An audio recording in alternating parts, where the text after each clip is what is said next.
Hi, this is Eleanor Prodota of anewadventureeveryday.co.uk. How to deal with situations when people who are close to you or people who are in your life on a day-to-day basis have a different idea of what success should look like for you than you do. To be able to stand your ground of what your vision of success is for yourself, you actually need to know what that vision is.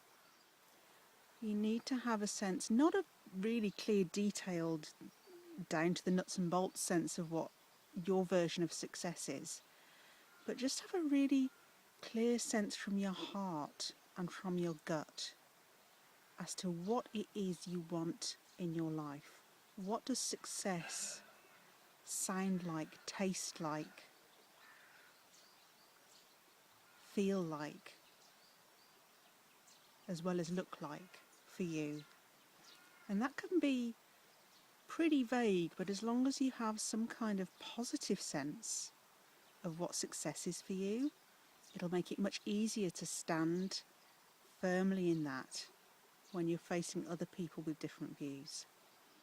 Now, if somebody is talking to you about wanting you to have things in your life that to them mean success, usually it's because they want you to be happy. They're just a little bit out of kilter with you about it. So the first thing is to be grateful that they want you to be happy. The second thing to be grateful for is that it opens up the possibility for a conversation. I used to work a lot in diversity awareness, and there's something that I came across there called what we call the teachable moment. So if somebody is raising up their ideas of what success should mean for you and kind of putting them in your face, that actually opens up a conversation, and it's a teachable moment for you to share with them that actually you're really grateful for their concern for you, and actually your happiness and your success look like this. And isn't that amazing? There doesn't need to be a conflict about it. If the person who is challenging you in this way about success is someone who is close to you, who is a family member or a very close friend, just be curious as part of that conversation that they've opened by their concern or their requests or their demands sometimes in the case of family. As part of that conversation, get curious with them and in a really light way ask, "Oh, that's really interesting. Why do you say that?" or "Why do you ask that?" And really get them to speak.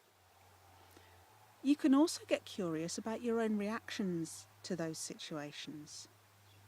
So you might feel threatened by it, or you might feel frustrated by it, or it may be something that you've heard so often from a particular friend or family member that you feel bored by it. We can have all kinds of reactions, but just get curious about your own reactions that are happening as part of that conversation. To consider if you're having these conversations over and over again without any kind of sense that the other person is taking on board your version and your vision of success and happiness for yourself, is, do you actually need to be worried about what they think at all? Is the person close to you, genuinely close to you? Or is it someone who used to be close to you, but who you've drifted apart from? So this is about drawing boundaries and being really clear. Is this somebody that I even want to put the energy into to have this conversation? And if it is, how many times am I willing to have this conversation? It's your own success and happiness depends on you being able to stand firm and solid on your own ground of what success and happiness means for you.